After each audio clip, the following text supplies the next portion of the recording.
அப்போஸ்தலனாகிய பவுல் ரட்சிக்கப்பட்ட உடனே அவன் சுவிசேஷத்தை அறிவிக்கும்படி கலாத்திய நாடுகளுக்கு சென்றபோது, ரட்சிப்பு என்பது கண்டிப்பாக மனிதனுடைய கிரியைகளினால் அல்ல, நியாய பிரமாணத்தினால் அல்ல, இயேசு கிறிஸ்துனுடைய சிலுவை மரணத்தின் மூலமாய் அவருடைய கிருபையினாலே மட்டுமே உண்டாயிருக்கிறது என்பதை குறித்ததான செய்தியை அவர் எல்லா நாடுகளிலும் எல்லா மக்களுக்கும், புறஜாதிகளுக்கும், ராஜாக்களுக்கும் அவர் அறிவித்துக் கொண்டே வந்தார். கலாத்திய நாடுகளில் உள்ள மக்கள் அதை கேட்டு ரட்சிக்கப்பட்டார்கள். ஆனால் ரட்சிக்கப்பட்ட அந்த மக்களிடத்திலே கள்ள உபதேசங்கள் உள்ள நுழைந்தது. என்ன கள்ள உபதேசங்கள் உள்ள நுழைஞ்சதுன்னு சொன்னா, ரட்சிப்புக்கு இயேசு கிறிஸ்துவினுடைய சுவிசேஷம் மட்டுமல்ல, நம்முடைய கிரியைகளும் தேவை என்பதை அவர்கள் தவறாக என்ன செய்கிறார்கள், கள்ள உபதேசத்தை உள்ள நுழைத்து விட்டார். அது மட்டும் இல்ல, பவுல் பிரசங்கித்த கிருபையின் சுவிசேஷத்தை அவர்கள் மட்டம் தட்டினார்கள். எப்படி மட்டம் தட்டினார்கள்? இவர் மற்ற அப்போஸ்தலர்களை போல ஒரு அப்போஸ்தலர் அல்ல,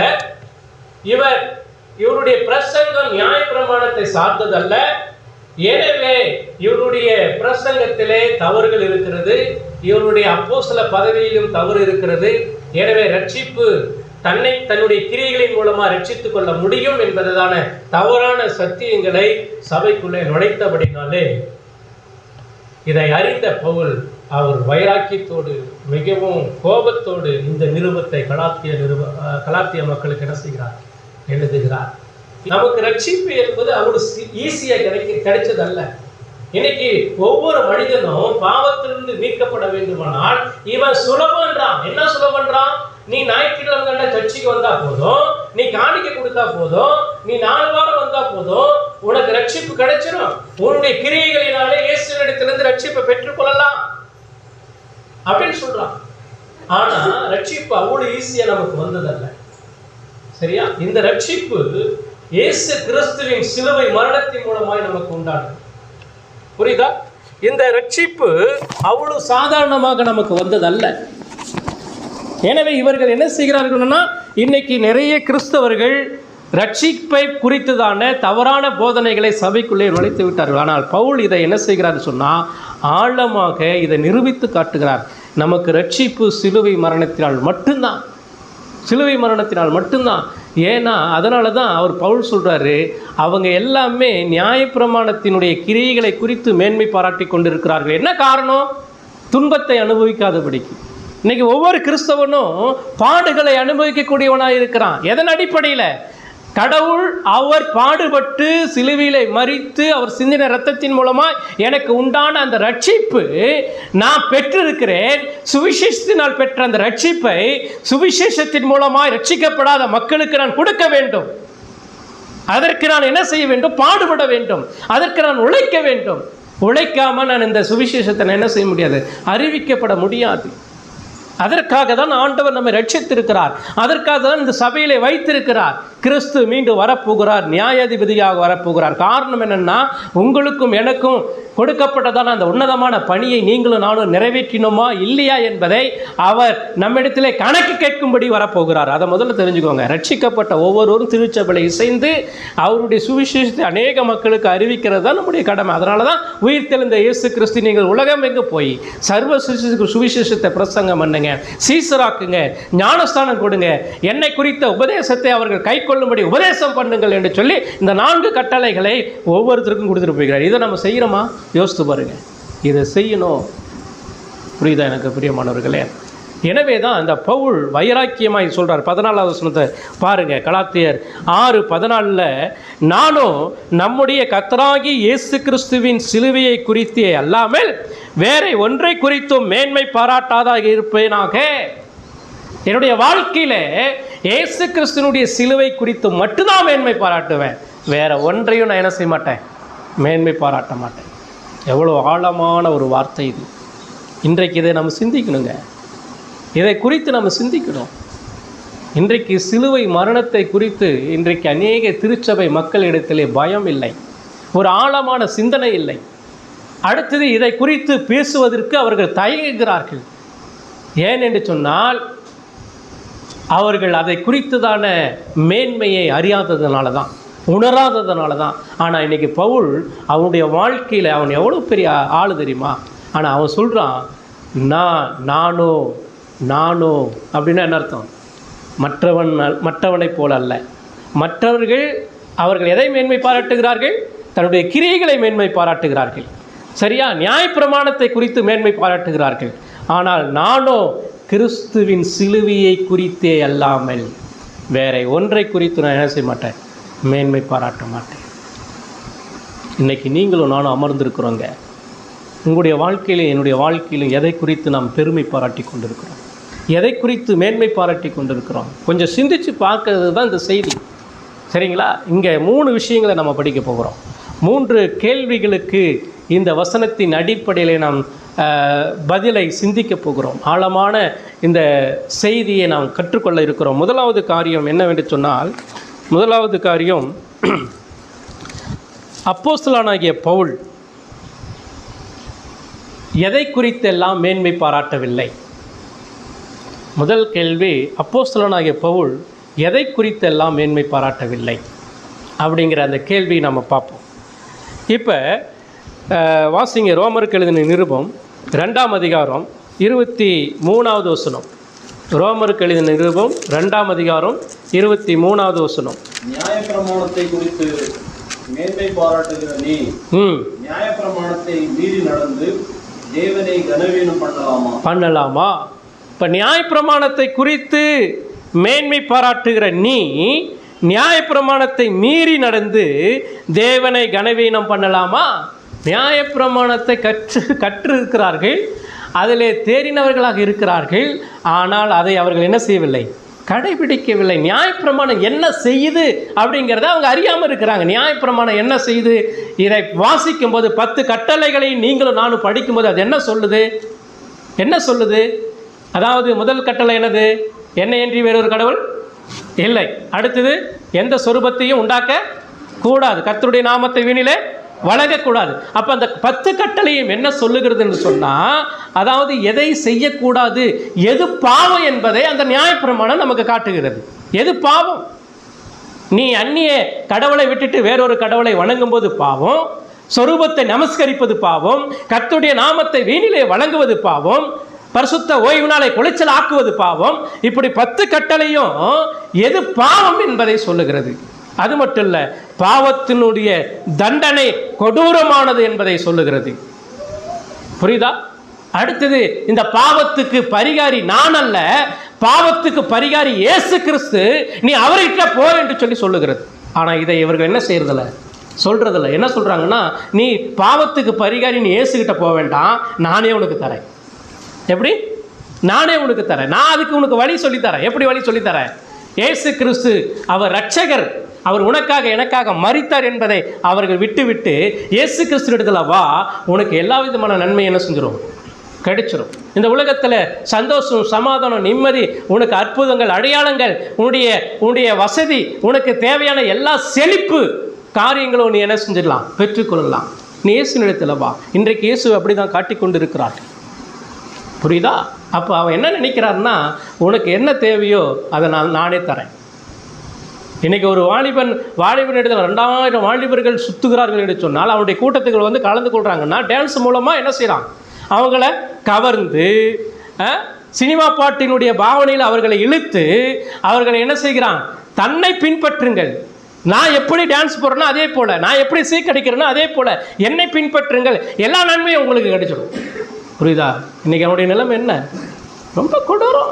இன்றைக்கி அப்படிப்பட்டதான நபர்கள் ஏராளமாக இருக்கிறார்கள். எனவே தான் இங்கே சொல்கிறாரு, பவுல் சொல்கிறாரு, நீ நியாயப்பிரமாணத்தை குறித்து மேன்மை பாராட்டி இருக்கிற, மனிதனுடைய கிரியைகளை குறித்து மேன்மை பாராட்டி கொண்டிருக்கிறேன். ஆனால் நான் அப்படி அல்ல, கிறிஸ்துவனுடைய சிலுவை குறித்து மட்டும்தான் மேன்மை பாராட்டுவேன் அப்படின்னு சொல்கிறார்.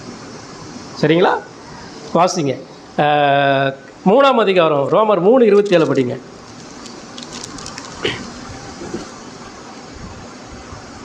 இப்படி இருக்க மேன்மை பாராட்டல் எங்கே? அது நீக்கப்பட்டதே. எந்த பிரமாணத்தினாலே? கிரியை பிரமாணத்தினாலேயா? அல்ல, விசுவாச பிரமாணத்தினாலேயே. நான் மேன்மை பாராட்டல் படணும் அப்படின்னு சொன்னால் அதாவது கிரியை பிரமாணத்தினால் அல்ல, என்னுடைய கிரியைகளை கொண்டு நான் மேன்மை பாராட்டவோ அல்லது பெருமை பாராட்டவோ அல்ல, விசுவாசத்தினுடைய கிரியைகளினாலே நான் மேன்மை பாராட்டுவேன் அப்படிங்கிறத இங்கே சொல்கிறார். சரிங்களா? அப்போ அப்போஸ்தலனாகிய பவுல் அவர் என்ன சொல்கிறான்னு சொன்னால், நீங்கள் ஃபுல்லாக அவருடைய நிருபங்களை எல்லாம் வாசித்து பார்த்தீங்கன்னா சிலுவையை குறித்து மட்டும்தான் மேன்மை பாராட்டுகிறார். இப்போ நீங்கள் யோசித்து பாருங்கள், ஏன் இவர் அதாவது மற்ற காரியங்களை குறித்து மேன்மை பாராட்டலை? இவர் எவ்வளோ பெரிய ஆளுங்கிறது தெரியுமா உங்களுக்கு? பவுலுடைய ஆவிக்குரிய வாழ்க்கையில் பெருமைப்படுவதற்கு, மேன்மை பாராட்டுவதற்கு எத்தனையோ விஷயங்கள் இருந்துச்சு பவுலுடைய வாழ்க்கையில். பவுல் யாருன்னு தெரியுதா? சவுலாக இருந்த ஒரு நபர், கிறிஸ்துவுக்கு எதிராக இருந்த ஒரு நபர், ரோம ராஜ்யத்திலே ஒரு நல்ல பேர் பெற்ற ஒரு யூதன், அதாவது கிரேக்கன், எபிரேயன், பரிசேயன். புரியுதா? அப்படிப்பட்டதான நியாயப்பிரமாணத்தை கரைசி குடித்தவன், கிறிஸ்துவுக்கு எதிராய் செயல்பட்ட ஒரு நபர். கர்த்தர் அவனை சந்தித்தார், ரட்சித்தார். அவனுக்கு இருந்த மேன்மை, அறிவு கொஞ்சம் நஞ்சல்ல. அவன் கமாலியலுடைய பாதத்தில் நிறைய யூத சடங்குகளை, மற்ற எல்லா காரியத்தையும் கற்றுத்தேறினவன். அவனுக்கு நிறைய பெருமைகள் இருக்குது, நிறைய மேன்மை பாராட்டுவதற்கு நிறைய காரியங்கள் இருக்கிறது. ஒரு சில காரியங்களை பாருங்கள். தேசிய சிறப்புரிமைகளை குறித்து அவன் என்ன செஞ்சிருக்க முடியும்? மேன்மை பாராட்டி இருக்க முடியும். அதுதான் பிலிப்பியர் 3ஆம் அதிகாரம் 5-8 வரைக்கும் சொல்கிறாரு. வாசித்து பாருங்கள். பிலிப்பியர் 3ஆம் அதிகாரம் 5 முதல் 8.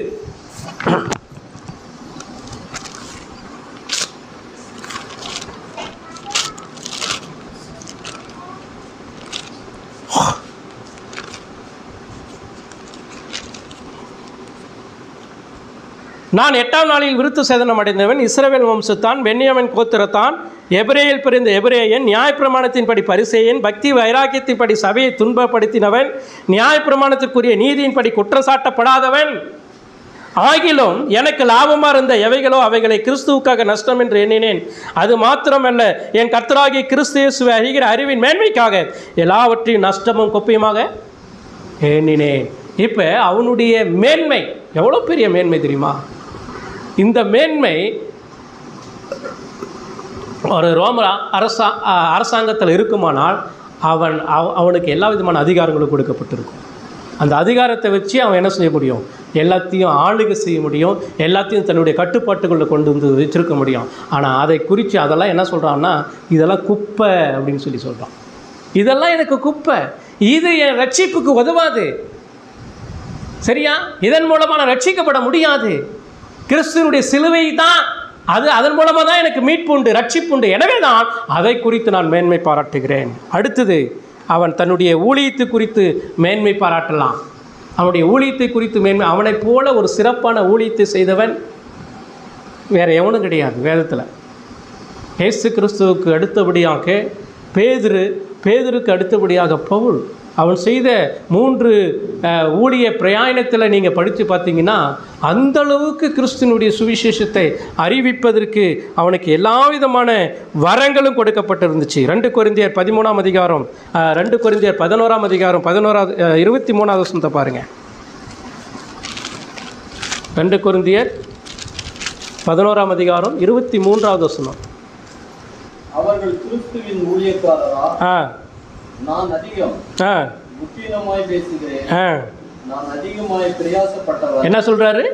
நான் அதிகமாய் பிரயாசப்பட்டவன், மற்றவர்களை காட்டிலும் நான் அதிகமாய் பிரயாசப்பட்டவன். அப்புறம் அதிகமாய் அடிப்பட்டவன், அப்புறம் அதிகமாய் காவல்களில் வைக்கப்பட்டவன், அநேக தரம் அவஸ்தையில் அகப்பட்டவன். இந்த மாதிரி யாராவது ஆயிருக்கிறாங்களா? ஆனால் இதை குறித்து நான் ஒரு நாள் என்ன செய்யலை? மேன்மை பாராட்டவில்லை.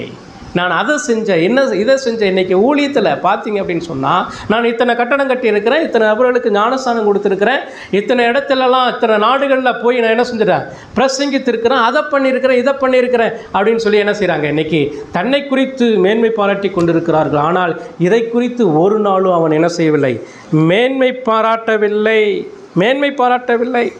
அது மட்டும் இல்லை, அவனுடைய ஊழியத்தை குறித்து அவன் மேன்மை பாராட்டி இருக்கக்கூடும், ஆனால் அதை குறித்து பண்ணலை.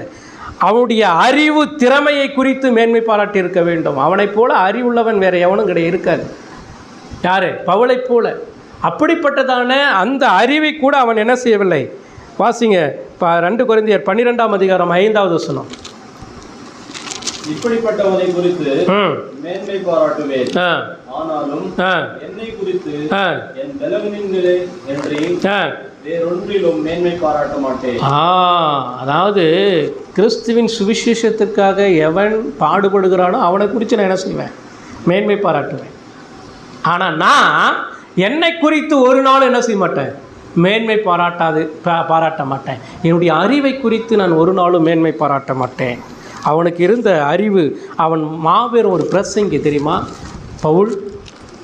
அது மட்டும் இல்லை, அவன் வல்லமையான ஒரு பேச்சாளர்.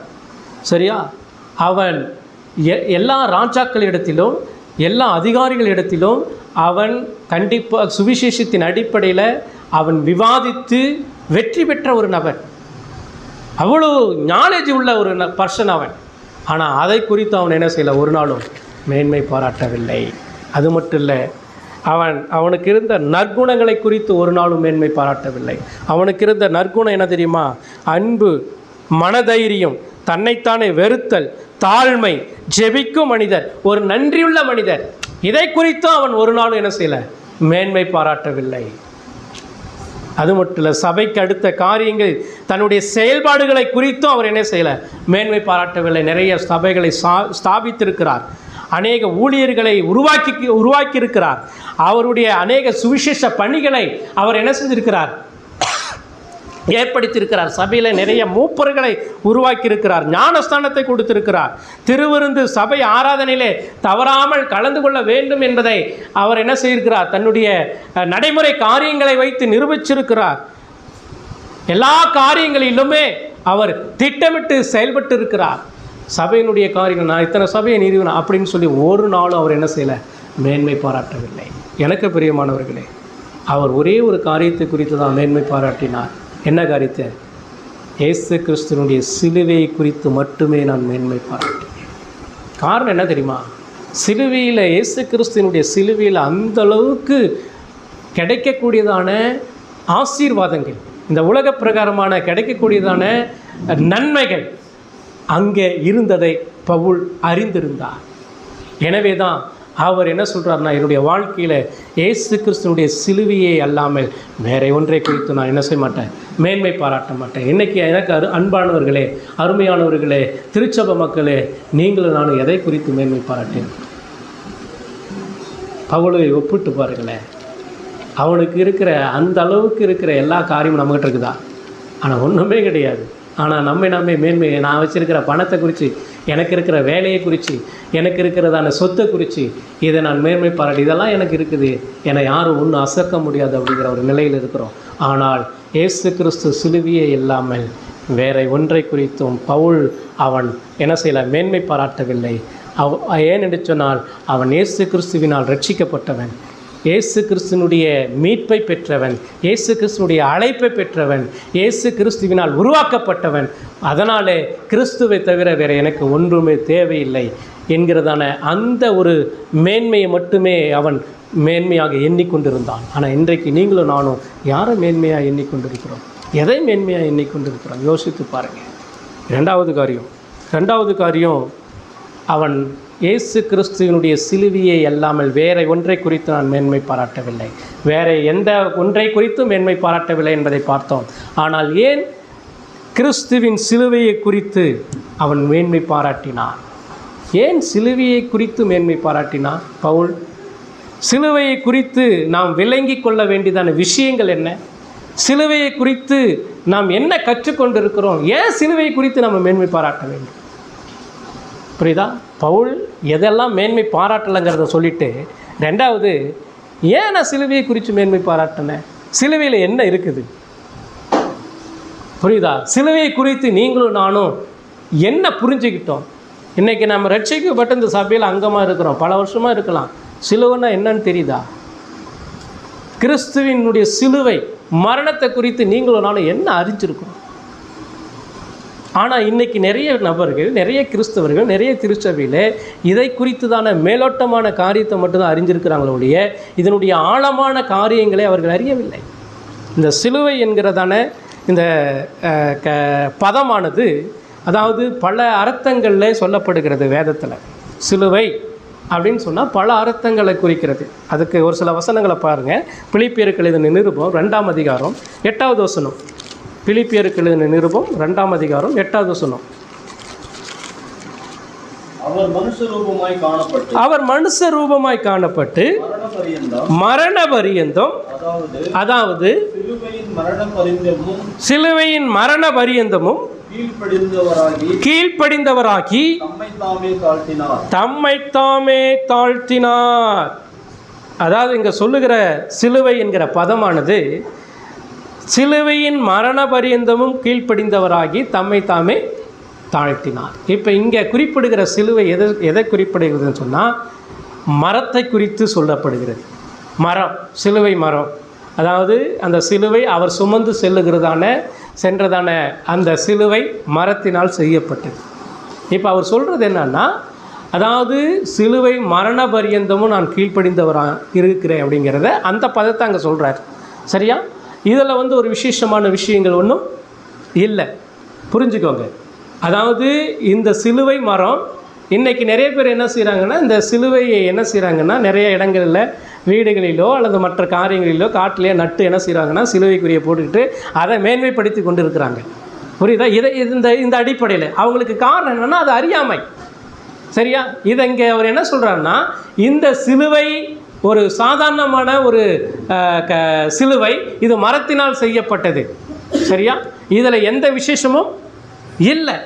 இப்போ கிறிஸ்து சிலுவையிலே சுமந்த அந்த சிலுவைக்கு தான் மதிப்பு.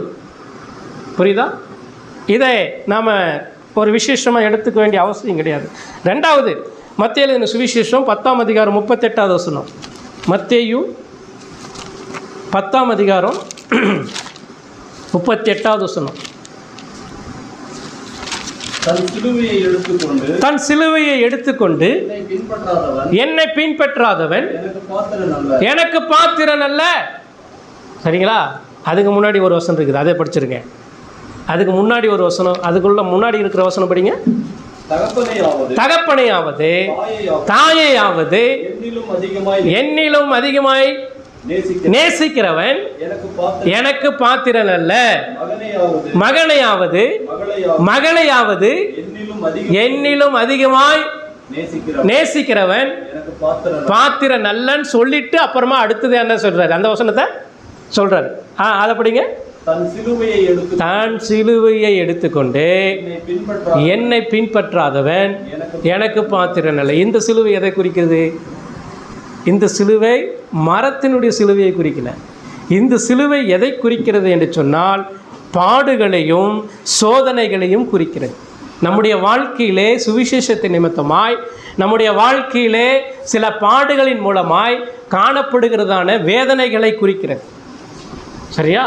நீ ரட்சிக்கப்பட்டிருப்பாயானால் கிறிஸ்துவின் நிமித்தமாய் சுவிசேஷத்தின் நிமித்தமாய் நீ துன்பப்படுகிற இல்லையா, உனக்கு சோதனை வருது இல்லையா, இதை சகிக்கிற காரியத்தை அங்கே என்ன செய்கிறார்? சொல்லுகிறார். இது சிலுவை. இந்த சிலுவையை தான் அவர் என்ன செய்கிறார்னா, ஒருவன் என்னை பின்பற்ற வர விரும்பினால் தன்னைத்தான் வெறுத்து தன் சிலுவையை எடுத்துக்கொண்டு என்னை பின்பற்ற கடவன் அப்படின்னு சொன்னால் என்ன அர்த்தம்னா, நான் உன்னை ரட்சித்திருக்கிறேன், நான் உன்னை திருச்சபையில் வச்சிருக்கிறேன், நான் உனக்கு சில பணிகளை கொடுத்துருக்கிறேன், சில பொறுப்புகளை கொடுத்துருக்கிறேன். இதை செய்வதற்கு நீ என்ன செய்ய வேண்டும்? உழைக்க வேண்டும், சில பாடுகளை பட வேண்டும். இதன் மூலமாய் அவமானங்கள் வரும், இதன் மூலமாய் நிந்தைகள் வரும், இதன் மூலமாய் அடிகள் வரும். இது எல்லாவற்றையும் நீ என்ன செய்ய வேண்டும்? சகித்து கொள்ள வேண்டும். சில வியாதிகள் வரும், சில துன்பங்கள் வரும். வியாதி வரும்போது நாம் கிறிஸ்துவை நேசிக்கிறதில்ல. சில துன்பங்கள் வரும்போது கிறிஸ்துவை நம்ம என்ன செய்யறதில்ல? நேசிக்கிறதில்ல. ஆனால் கிறிஸ்துவின் நிமித்தமாய் பாடுபடுகிற ஒரு கிறிஸ்தவன் கண்டிப்பாக அவன் தேவனுடைய பிள்ளையாக தான் இருக்க முடியும். இந்த சிலுவை எதை குறிக்கிறது என்று சொன்னால் கிறிஸ்துவின் நிமித்தமாய் நாம் படுகிற பாடுகளை குறிக்கிறது. சரியா? மூன்றாவது காரியம் வாசிங்க. 1 கொரிந்தியர் 1ஆம் அதிகாரம் 18வது வசனம். இப்போ நம்ம என்ன பார்த்துட்ருக்குறோன்னு சொன்னால், கிறிஸ்துவை குறித்து ஏன் பவுல் மேன்மை பாராட்டவில்லை என்பதை முதல் காரியத்தை பார்த்தோம். ரெண்டாவது காரியம், ஏன் கிறிஸ்துவின் சிலுவை குறித்து மேன்மை பாராட்டுகிறார் அப்படிங்கிறத ரெண்டாவது குறிப்பை நம்ம பார்த்துட்ருக்குறோம். வாசிங்க. 18வது சொன்னோம். சிலுவையை பற்றிய உபதேசம், சிலுவையை பற்றிய உபதேசம் கெட்டு போகிறவர்களுக்கு பைத்தியமாயிருக்கிறது, ரட்சிக்கப்படுகிற நமக்கோ. இந்த வசனத்தை கொஞ்சம் எல்லாரும் பாருங்களேன், எல்லாரும் இந்த வசனத்தை பாருங்க. அதாவது சிலுவையின் உபதேசம், சிலுவையின் உபதேசம் அது என்ன செய்யுது? கெட்டு போகிறவர்களுக்கு அது எப்படியா இருக்குது? பைத்தியமாக இருக்கிறது. அதாவது ரட்சிப்பு என்னால் கொடுக்க முடியும், ரட்சிப்பு என்னுடைய கிரியைகளினால் நான் பெற்றுக்கொள்ள முடியும், ரட்சிப்பு கண்டிப்பாக அது சுலபமாக என்னால் என்ன செய்ய முடியும்? அடைய முடியும் அப்படின்னு சொல்லுகிறவர்கள் கெட்டு போகிறவர்கள். அது அவங்களுக்கு என்ன செய்யாது? அதனுடைய மேன்மை தெரியாது, அது பைத்தியமாக தான் தெரியும். ஆனால் ரட்சிக்கப்படுகிற நமக்கோ தேவ பெலனாக இருக்கிறது. ஆமென். ரட்சிக்கப்படுகிற நமக்கு அது தேவன் பெலனாக இருக்கிறது. எனவே நான் என்ன செய்வேன்? சிலுவையை குறித்து மேன்மை பாராட்டுவேன். எனக்கு ரட்சிக்கிறதுக்கு அது பெலனாக இருக்கிறது, அந்த உபதேசம் எனக்கு தேவை. அப்போ இங்கே இதை என்ன சொல்கிறாருன்னு சொன்னால், முதல்ல பார்த்தோம் சிலுவை என்பது பல அர்த்தங்களில் சொல்லப்படுகிறது வேதத்தில். சிலுவை என்பது மரத்தை குறிக்கிறது, சிலுவை என்பது நம்ம படுகிற பாடுகளை குறிக்கிறது. அடுத்தது சிலுவை என்பது கிறிஸ்து நமக்காக பட்ட பாடுகளை குறிக்கிறது. கிறிஸ்து நமக்காக பட்ட பாடுகளை குறிக்கிறது. இப்போ எந்த சிலுவை குறித்து மேன்மை பாராட்டுகிறார் பவுல்? முதல்ல பார்த்தோமே மர சிலுவையை குறித்து அல்ல. ரெண்டாவது பார்த்தோமே அவர் கிறிஸ்துவின் நிமித்தமாய் பட்ட பாடுகளை குறித்து மேன்மை பாராட்டலை. மூணாவது பார்க்குறோமே இயேசு கிறிஸ்து சிலுவையில் இணைக்கப்பட்ட பாடுகளை குறித்து அவர் என்ன செய்கிறார்? மேன்மை பாராட்டுகிறார். இன்றைக்கு இந்த மேன்மை பாராட்டுதலை நாம் என்ன செய்ய வேண்டும்? பெற்றுக்கொள்ள வேண்டும். அப்போ அவர் என்ன சொல்ல வர்றாருன்னு சொன்னால், சிலுவை என்கிற வார்த்தை சிலுவையிலே அறையப்பட்ட ஒரே இரட்சகராகிய கிறிஸ்துவை குறித்து தான் அவர் மேன்மை பாராட்டுகிறார். சிலுவையில் அறையப்பட்ட இயேசு கிறிஸ்து. சரியா? அப்போ அதில் இருக்கிற சத்தியங்கள் என்ன? அந்த சிலுவையில் அறையப்பட்ட அந்த இயேசு கிறிஸ்துவை குறித்து தான் இவர் மேன்மை பாராட்டுகிறார். அதற்கு காரணம் என்ன என்று சொன்னால், பவுலுடைய வாழ்க்கையிலே இயேசு கிறிஸ்து சிலுவையிலே அறையப்பட்டது நிமித்தமாக தான் அவருக்கு ஆறுதலையும் ரட்சிப்பையும் சந்தோஷத்தையும் சமாதானத்தையும், அது மட்டுமல்ல அவருடைய ஆத்மாவுக்கு அஸ்திபாரமாகவும் பாதுகாப்பாகவும், அதாவது தங்குகிற ஒரு பேழையாகவும் ஒரு அடைக்கல பட்டணமாகவும் கோட்டையுமாகவும் இருந்திருக்கிறது என்பதை அவர் என்ன செஞ்சார்? அறிந்திருந்தார். இந்த சிலுவை இயேசு கிறிஸ்து சிந்தின, அதாவது சிலுவையில் அறையப்பட்ட அந்த சிலுவையை குறித்து தான், இயேசு கிறிஸ்து அறையப்பட்ட சிலுவையை குறித்து தான் நான் மேன்மை பாராட்டுகிறேன் என்று சொன்னால், அவரால் தான் எனக்கு மீட்பு கிடைச்சிச்சு, அவரால் தான் எனக்கு ஆறுதல் கிடைச்சிச்சு, அவரால் தான் எனக்கு எல்லா விதமான நன்மைகளையும் நான் என்ன செஞ்சேன்? பெற்றுக்கொண்டேன் அப்படிங்கிறத அவர் சொல்கிறார். அது மட்டும் இல்லை, இந்த சிலுவை மரணத்தை குறித்து அவர் மேன்மை பாராட்டுகிற ஒரு விஷயத்தை பைபிளில் பாருங்கள். இதே கலாத்தியரில் 2ஆம் அதிகாரம் 20வது வசனத்தை பாருங்கள். கலாத்தியர் 2ஆம் அதிகாரம் 20வது வசனத்தை பாருங்களேன். கலாத்தியர் 2:20. எல்லாரும் வேதத்தை திருப்பிக்கணும். வசனத்தை வாசிக்கும் போது எல்லாரும் திருப்பிக்கணும். கலாத்தியர் 2:20 அவர் சொல்கிறாரு. எப்படி சொல்கிறார் பாருங்களேன். கிறிஸ்து உடனே கூட சிலுவையில் அறையப்பட்டேன். யாரோட? கிறிஸ்துவுடனே கூட சிலுவையில் அறையப்பட்டேன், ஆயினும் பிழைத்திருக்கிறேன். ஏன் பிழைச்சிருக்கிறாரு? சிலுவையில் நான் கிறிஸ்துவுடனே அறையப்பட்டேன், ஆயினும் நான் என்ன செஞ்சிருக்கிறேன்? பிழைத்திருக்கிறேன். ஏன் பிழைச்சிருக்கிறாரு? இனி நான் அல்ல, கிறிஸ்துவே எனக்குள் பிழைத்திருக்கிறார். நான் இப்பொழுது மாம்சத்தில் பிழைத்திருக்கிறதோ என்னில் அன்பு கூர்ந்து எனக்காக தம்மை தாமே ஒப்பு கொடுத்த தேவனுடைய குமாரனை பற்றி விசுவாசத்தினாலே பிழைத்திருக்கிறேன். ஆமென் சொல்லுங்க. எவ்வளோ அருமையான காரியம். அப்ப அதாவது சிலுவையினுடைய உபதேசத்தை குறித்து தான் நான் மேன்மை பாராட்டுவேன். அதுதான் எனக்கு தேவ பலனாக இருக்கிறது, அதுதான் என்னை ரட்சிப்பு கொடுத்தது. அந்த சிலுவையிலே நான் அறியப்பட்டது நிமித்தமாக தான் நான் பிழைச்சிருக்கிறேன். ஏன் பிழைச்சிருக்கிறேன்னா, அவர் மரித்தார், அவர் உயிரோடு எழுந்தார். அதனால் நானும் அவரோடு கூட சிலுவையில் மரித்தேன். அதனால் நானும் என்ன செஞ்சுருக்கிறேன்? பிழைச்சிருக்கிறேன். அவருடைய சிலுவை மரணத்தின் மூலமாக எனக்கு பிழைப்பு கிடைத்து இருக்கிறது. அவர் உயிர்த்தது, அதாவது உயிர் விட்டது நிமித்தமாய் நான் பிழைத்திருக்கிறேன். எனக்கு உயிர் வந்தது. இதுதாங்க ரட்சிப்பினுடைய மேன்மை, இதுதாங்க சிலுவையினுடைய மேன்மை. சிலுவையிலிருந்து நீங்களும் நானும் எதை எதிர்பார்க்குறோம் யோசித்து பாருங்க.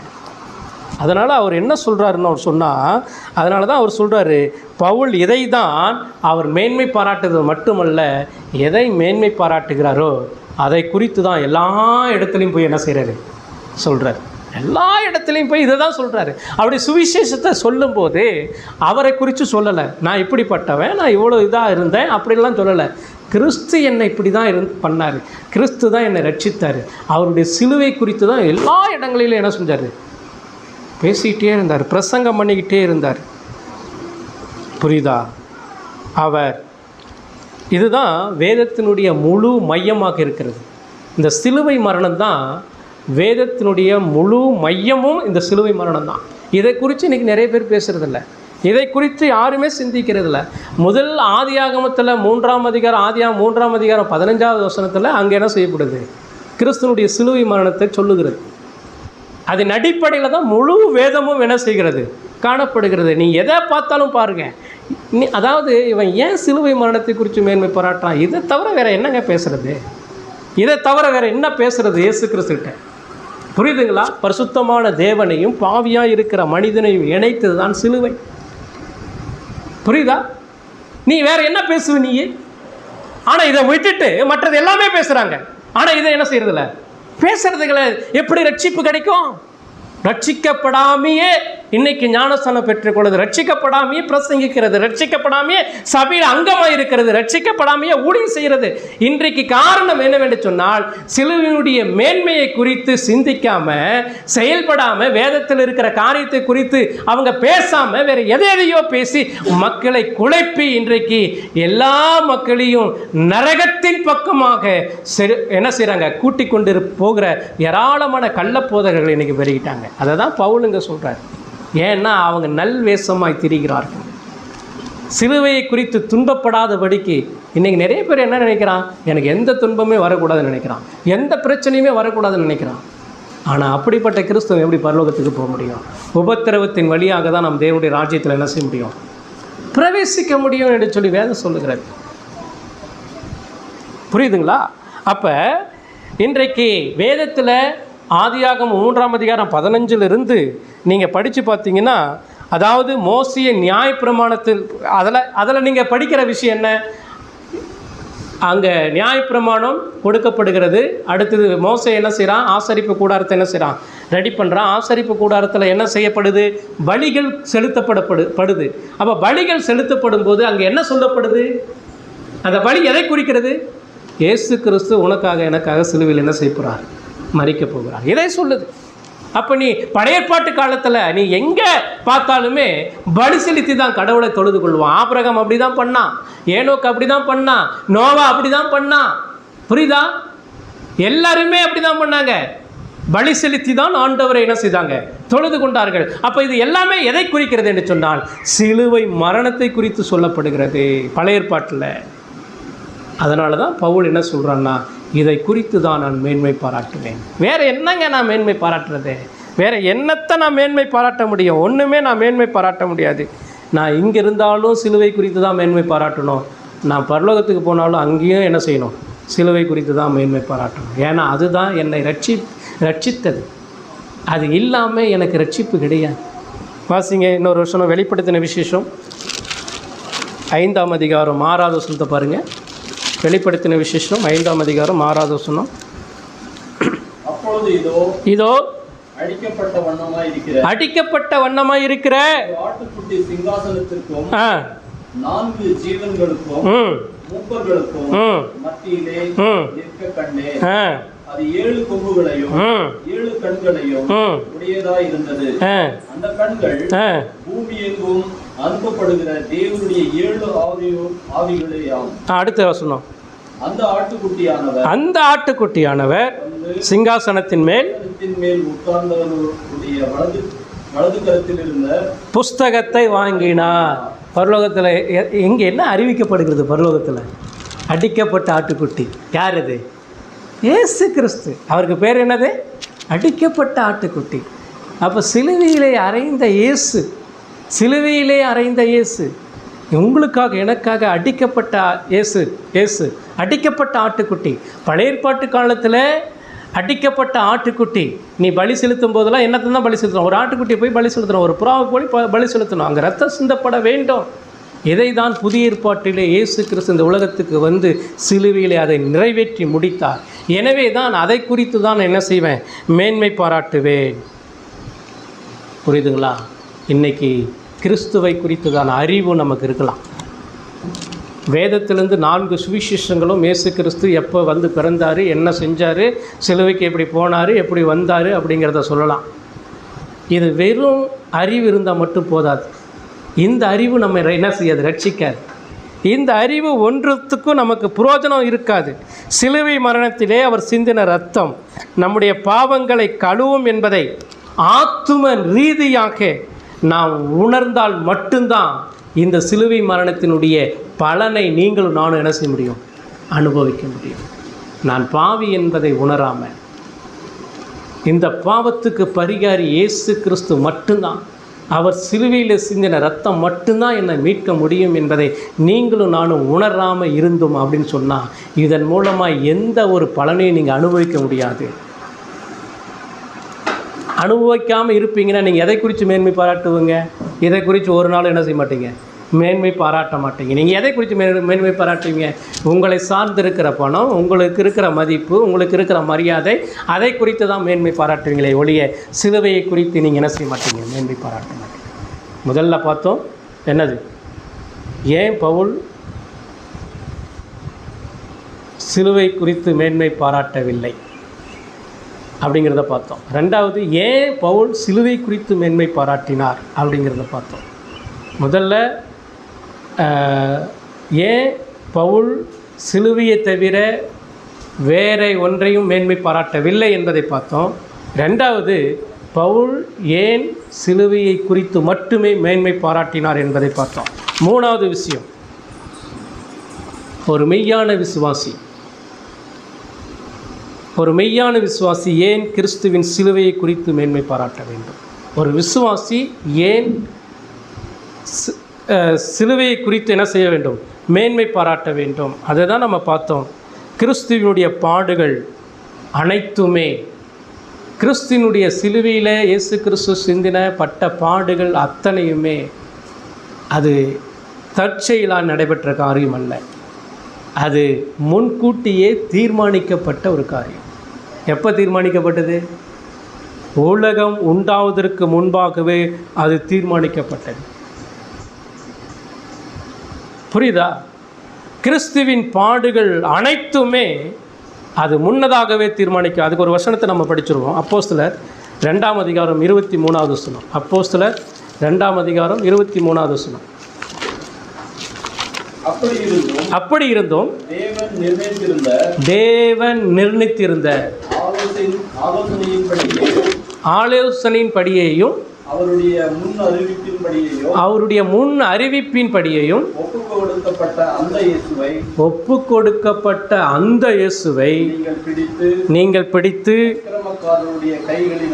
அக்கிரமக்காரருடைய கைகளினாலே சிலுவையில் கொலை செய்தீர்கள்.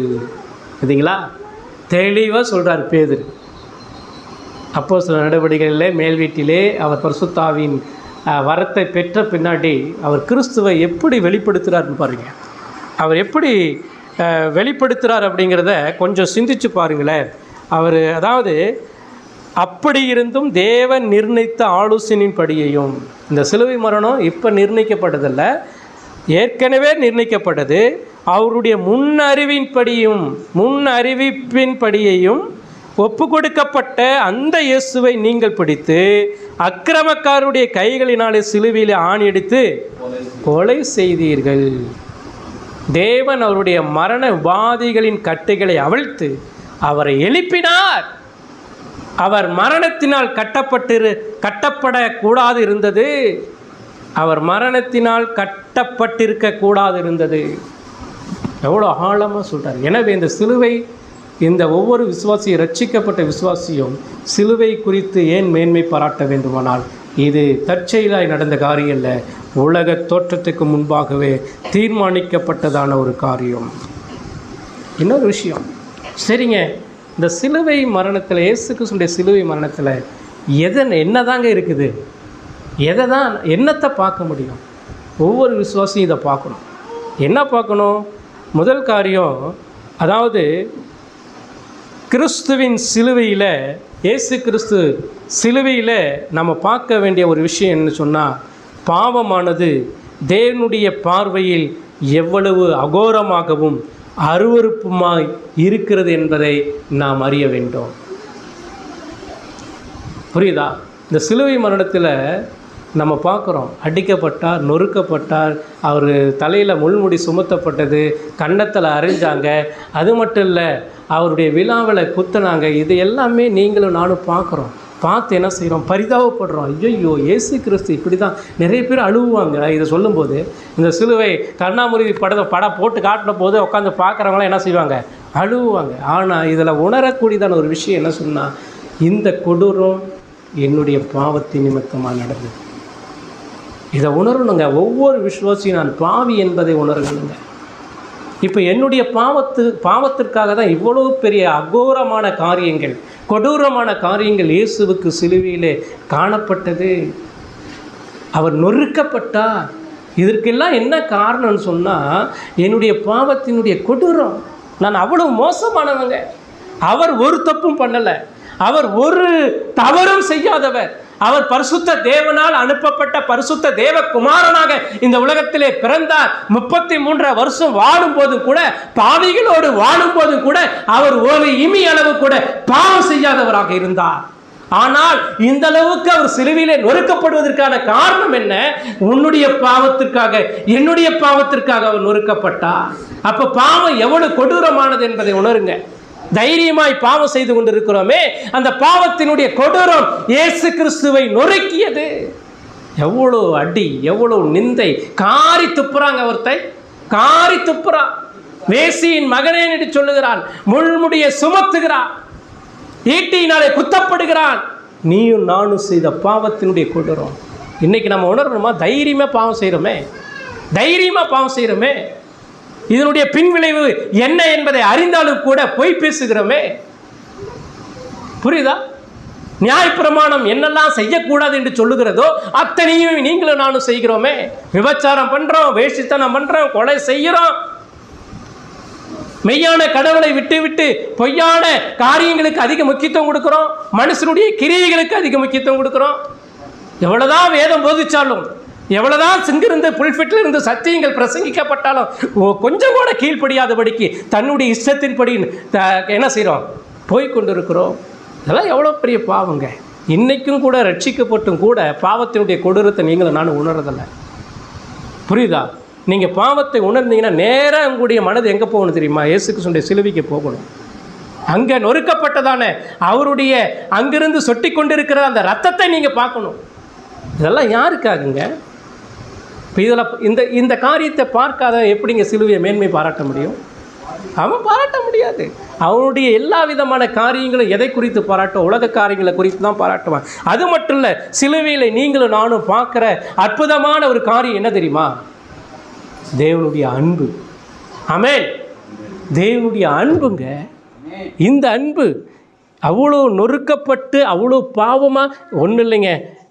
கடவுளுக்கு முன்பாக நீங்களும் நானும் எப்படிப்பட்டவங்க? நித்திய நரகத்துக்கு உரியவங்க, தண்டிக்கப்படக்கூடியவங்க. அவரிடத்திலிருந்து, அவர் நம்ம இடத்திலிருந்து ஒரு இமி அளவு நன்மையை எடுக்க முடியுமா? எடுக்கவே முடியாது. பாவத்தில் மரித்து கிடக்கிற நீங்களும் நானும், நித்திய தண்டனைக்கு ஏதுவாக இருக்கிற நீங்களும் நானும். ஆனால் உங்கள் மீதும் என் மீதும் ஆண்டவர் அன்பு கூர்ந்தாரே. இந்த அன்பை சிலுவையில் தாங்க பார்க்க முடியும். இந்த அன்பை சிலுவையில் உங்களால் பார்க்க முடியுமா? நீங்கள் உணர்ந்திருக்கிறீங்களா? கண்டிருக்கிறீங்களா? அப்படி கண்டிருப்பீர்களானால் நீங்கள் மீண்டும் மீண்டும் அவர் சிலுவையில் அறைவதற்கு ஒப்பு கொடுக்க மாட்டீங்க. யோவான் எழுதின சுவிசேஷம் 3ஆம் அதிகாரம் 16வது வசனத்தில் பாருங்கள். யோவான் எழுதின சுவிசேஷம் 3ஆம் அதிகாரம் 16வது வசனம்.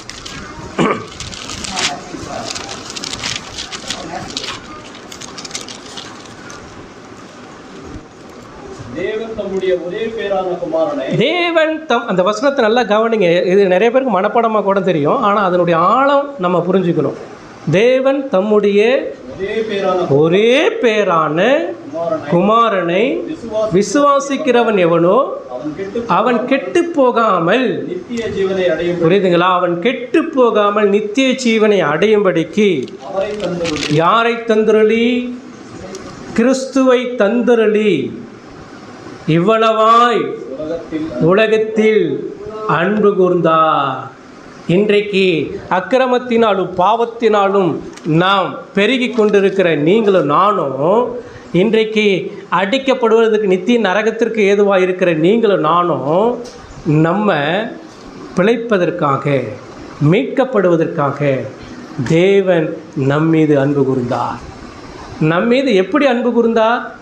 தம்முடைய ஒரே குமாரனாகிய இயேசுவை இந்த உலகத்துக்கு அனுப்பி அவர் என்ன செஞ்சார்னா, தேவன் தம்முடைய குமாரனாகிய இயேசுவை சிலுவையிலே ஒப்பு கொடுத்தார், நொறுக்கினார் சொல்லப்படுது ஏசாயாவில். என்ன பண்ணார்? இயேசு கிறிஸ்துவை சிலுவையிலே தேவன் நொறுக்கினார். யாருக்காக? உங்களுக்காக, எனக்காக, உங்களையும் என்னையும் மீட்பதற்காக. இது எவ்வளோ பெரிய அன்பு!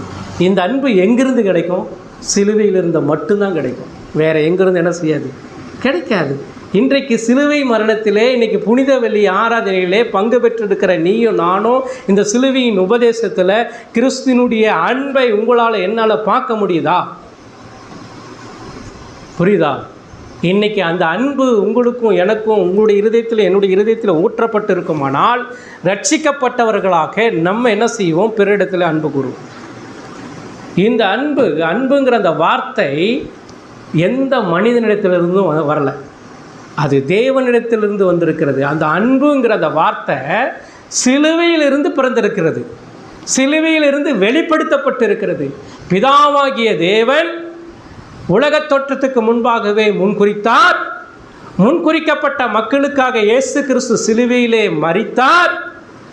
இயேசு கிறிஸ்து யாருக்காக மரித்து மீட்கப்பட்டிருக்கிறார்களோ அவர்களை ரட்சிக்கும்படி பரிசுத்தாவியானவர் இந்த உலகத்திலே வந்தார் என்கிறதான இந்த திரித்துவ தேவனிடத்திலிருந்து பிறந்ததுதான் இந்த அன்பு.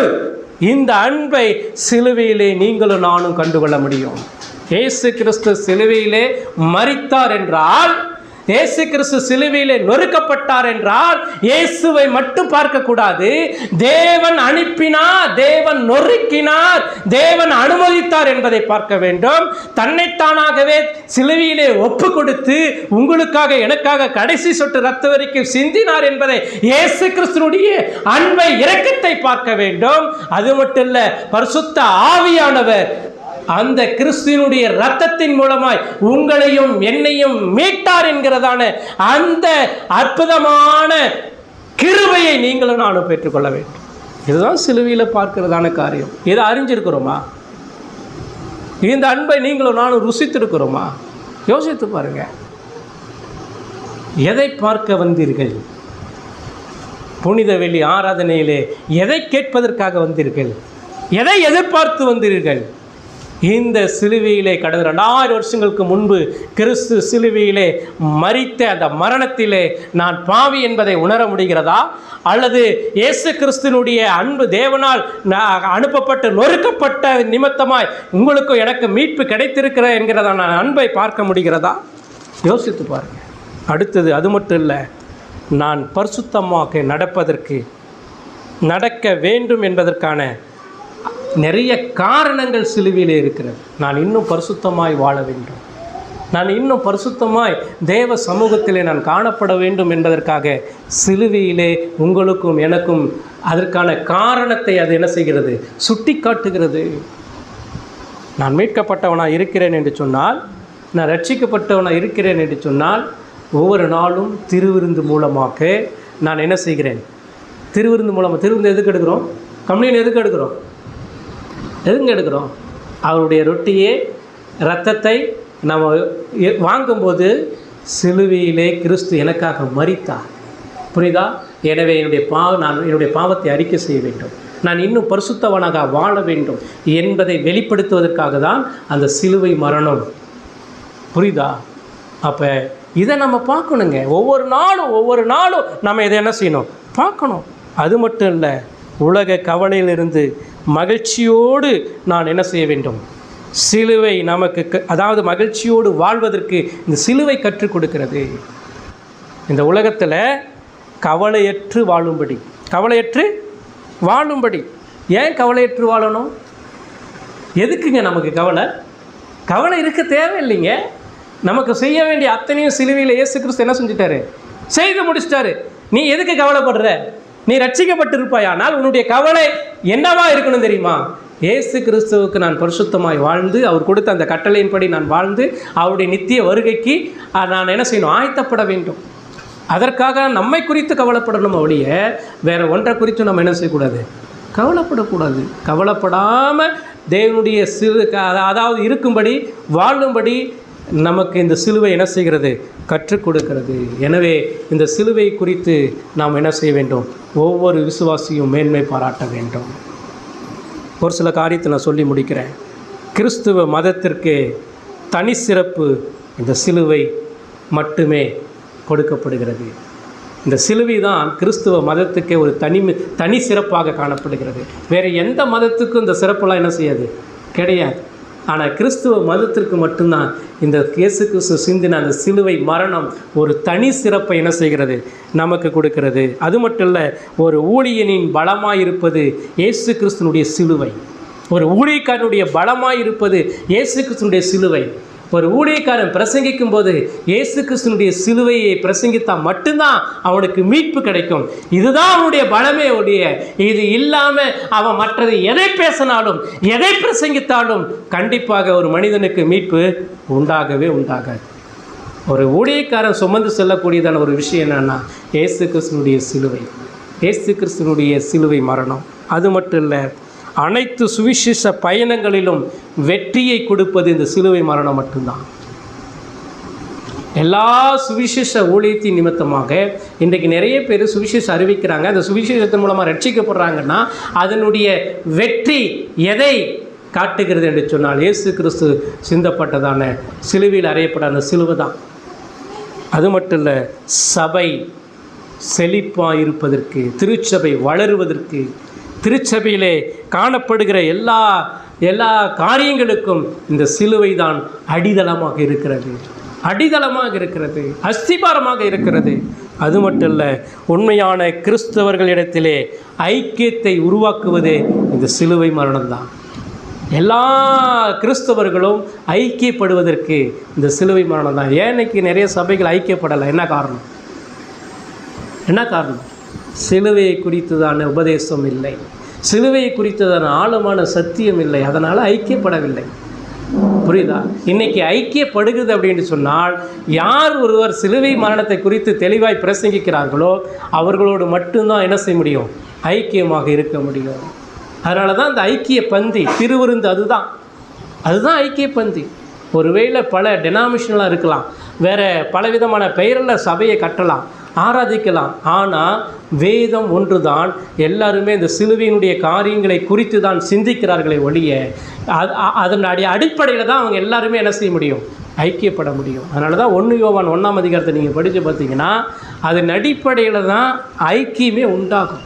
இன்றைக்கி சபை ஐக்கியம் அப்படின்னு சொன்னால் இந்த சிலுவையினுடைய இயேசு கிறிஸ்து சிலுவையில் மரித்த அந்த மரணத்தின் மூலமாக தான் இன்றைக்கு சபை நாம் ஐக்கியப்பட்டு கொண்டிருக்கிறோம்.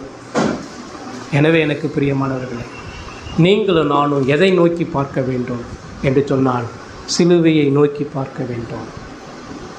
பவுல் இயேசு கிறிஸ்துனுடைய சிலுவையை குறித்தே அல்லாமல் வேற ஒன்றை குறித்து நான் என்ன செய்ய மாட்டேன், மேன்மை பாராட்ட மாட்டேன். வேற ஒன்றை குறித்து நான் மேன்மை பாராட்ட மாட்டேன். ஏன் என்று சொன்னால் சிலுவை தான் என்னை ரட்சித்தது. இரண்டாவது,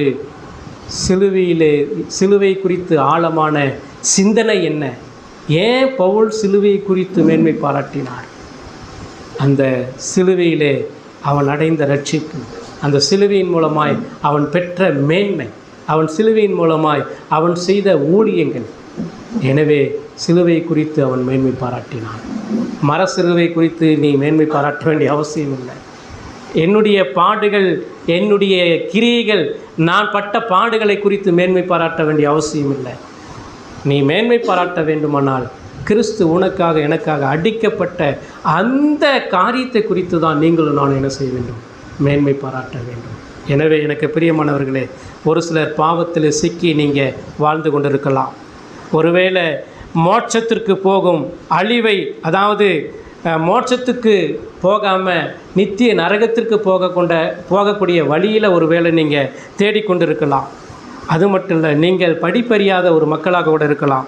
நீங்கள் மன உளைச்சலில் கூட இருக்கலாம். இன்னும் அதிகமாய் பரிசுத்தம் அடைய வேண்டும் என்று சொல்லி ஒரு விருப்பமுள்ளவர்களாக இருக்கலாம். நீங்கள் மரித்து கொண்டிருக்கிற ஒரு நிலையில் இருக்கலாம். எனக்கு கடைசி நேரம், எவ்வளோதான் என்னுடைய வாழ்க்கை முடிஞ்சிச்சு அப்படிங்கிற ஒரு நிலையில் இருக்கலாம். சிலர் மன உளைச்சலோடு இருக்கலாம். நீங்கள் யாராக இருந்தாலும் எல்லாத்துக்கும் தீர்வு இருக்குது. நீங்கள் எதை நோக்கி பார்க்கணும்? இயேசு கிறிஸ்துனுடைய சிலுவையை நோக்கி பாருங்க. கண்டிப்பாக உங்களுக்கு எல்லா பிரச்சனைக்கும் தீர்வு அங்கே தான் இருக்கிறது. பாவத்தினுடைய கொடூரம் அங்கே தான் காணப்படுகிறது. எனவே இன்னும் நீங்களும் நானும் பாவத்தோடு ஓடிக்கொண்டிருப்போமானால் கண்டிப்பாக நமக்கு ஒரு வாய்ப்பு இன்றைக்கி கொடுக்கப்படுகிறது. சிலுவையில் எனக்கு கிடைச்ச மேன்மை என்ன? புரியுதா? மனந்திருப்புங்க.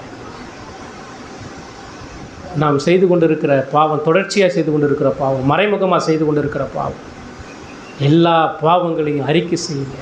சிலுவையை நோக்கி பாருங்கள். அதற்காக தான் அவர் நொறுக்கப்பட்டார். அவர் நொறுக்கப்பட்டதனுடைய காரணம் உன்னுடைய பாவம், என்னுடைய பாவம். புரியுதா? அவருடைய சிலுவையில் இருந்து சொட்டு சொட்டாக சிந்து அந்த சொட்டு ரத்தம் உன்னுடைய பாவமும் என்னுடைய பாவம் தான் காரணம். நீங்களும் நானும் உணர முடியுதா? பாவத்தை அறிக்கை செய்யுங்க. கிறிஸ்துவை விசுவாசிங்க. ஆண்டவரே என்னுடைய பாவத்தை மன்னிங்கன்னு சொல்லி அறிக்கை செய்து அவருடைய ரட்சிப்பை பெற்றுக்கொள்ளுங்கள். ஒருவேளை ரட்சிக்கப்பட்டு இருப்பீர்களானால் சிலுவையை குறித்து எல்லாமே வேறு ஒன்று குறித்து நீங்கள் என்ன செய்ய முடியாது? மேன்மை பாராட்ட முடியாது. ரட்சிக்கப்படலைன்னா சிலுவையை குறித்து மேன்மை பாராட்ட மாட்டீங்க. மற்றது எல்லா குறித்தும் என்ன செய்வீங்க? மேன்மை பாராட்டுங்க. எனவே கர்த்தர் இந்த வார்த்தையை மூலமாக உங்களோடு பேசியிருக்கிறார், நம்மோடு பேசியிருக்கிறார். இந்த வார்த்தை உங்களை கண்டிப்பாக பலப்படுத்தும், உங்களுடைய ஆத்துமாவை உயிர்ப்பிக்கும். கர்த்தர் இந்த வார்த்தைகளை ஆசீர்வதிப்பாராக. ஜெபம் பண்ணுவோம்.